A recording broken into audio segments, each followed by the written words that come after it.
now brag as if you made it happen. So I'm saying to you that what excites God about your life are not your accomplishments, because he gave those things to you. No one can receive anything except it's given to him from above.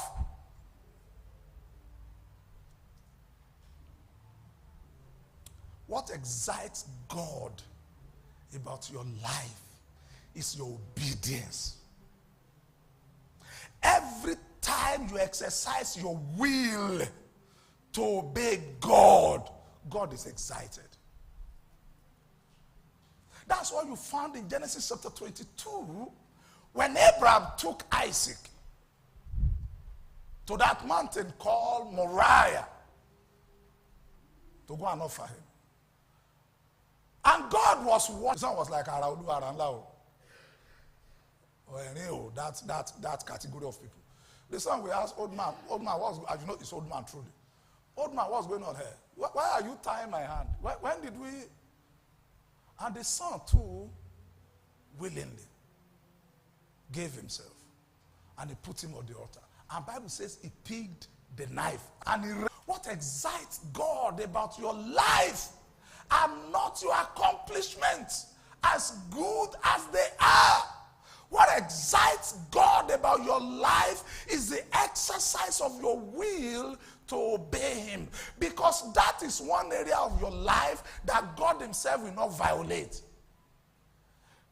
That's why Revelation pictures God to be by the door knocking. Why should the creator of heaven and earth stand at the door and knock? Because he respects your privacy. So when you exercise that freedom, that free will that he has given you, when you exercise it in obedience to him, that's what gives him excitement.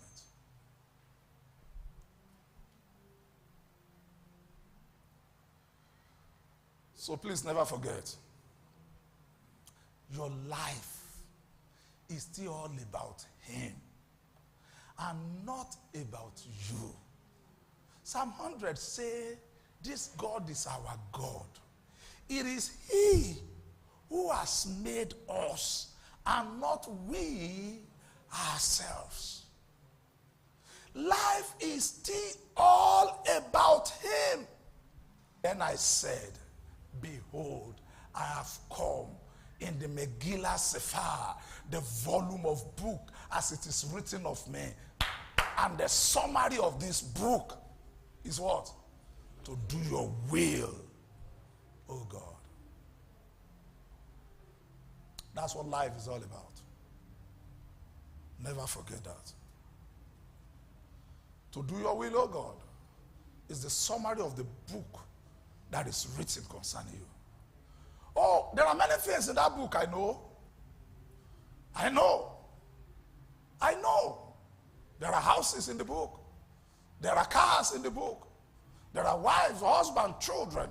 Plenty stuff are in the book. But the summary, when all is said and done, when everything is gone, that clause in church, till death do us part. That means a time is coming. The wife will go. A time is at the will of God that the man spends his life to do. Because those who do the will of God, they will abide forever. Never forget that. So those first of disciples that came to Jesus, they set a standard for us about what seeking God is all about. John said, according to his writing, that these guys were the first set of disciples that came. How many of you remember that? Are you here? And if the first fruit be holy, right, the rest of the bunch will be holy. So if they were the first set to come to Jesus, the way they came presented to us the acceptable standard of coming to Jesus. Are you still here? So when they came,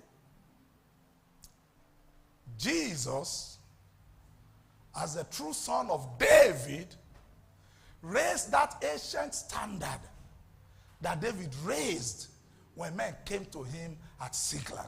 You remember the story? To make him king. Bible says in 1 Chronicles chapter 12, you can read that when you get home. David had everyone he could muster. But it was not just about gathering crowd. It was not just